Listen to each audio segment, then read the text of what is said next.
әдебиеті екінші тіл үйренушілер үшін кіріктіліп оқытылады. Әрбір оқу мақсаты мен тақырып академиялық кезеңге сәйкес біртіндеп тереңдетіледі және күрделенеді.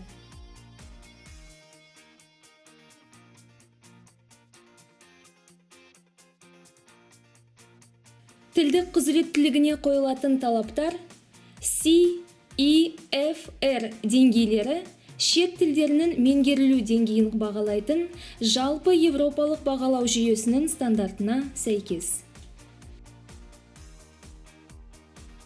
Оқушылар айтылым, тыңдалым, оқылым, жазылым, түсіну және жауап беру, анализ жасау, салыстыру және бағалау дағдыларын дамытады, сонымен бірге оларды қоғамда тиімді қолдана білуді үйренеді.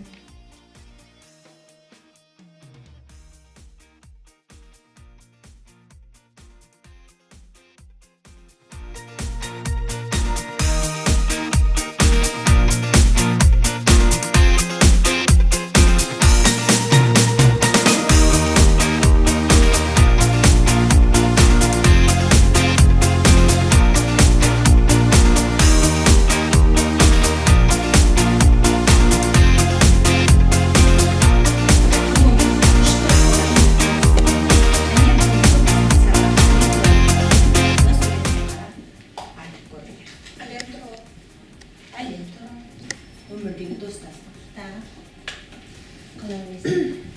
адамдар туралы Халықтардың татулығы Тыңдалым тапсырмалары 3 кезеңнен тұрады. Тыңдалым алдындағы, тыңдалым және тыңдалымнан кейінгі тапсырмалар.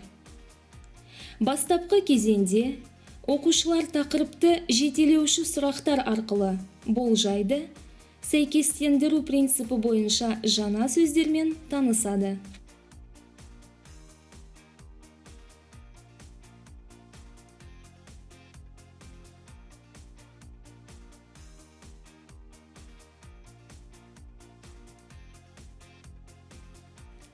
Оқушылар фильмді 2 рет тамашалайды. Бейнебаянның мазмұнын есте сақтау мақсатында дәптерлеріне криптограмма салып, кластер сызып отырады. олардың арасында машина құрылы және түрлі техниканың пайда болады.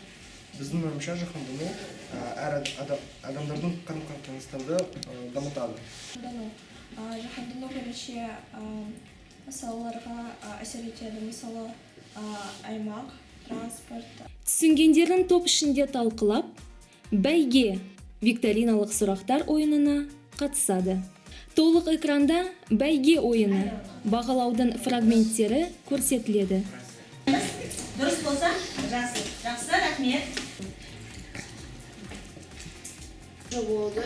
Бұл себептен Қазақстанның өз пайдалы Келесі екінші топ.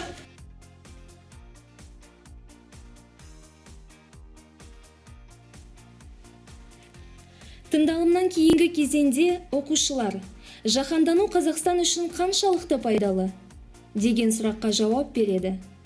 6 қалпақ әдісі оқушылардың жеке ойын білдіруге мүмкіндік беріп, сыни ойлау қабілетін дамуына септігін тигізеді.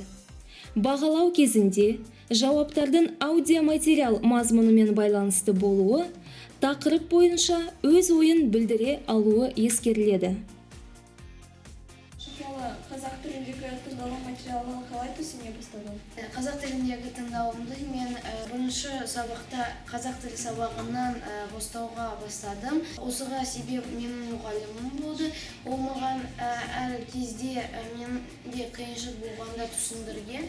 Және мен үйде қазақ тілінде жаңалықтарды, қазақ тілінде телеарналарға қарадым.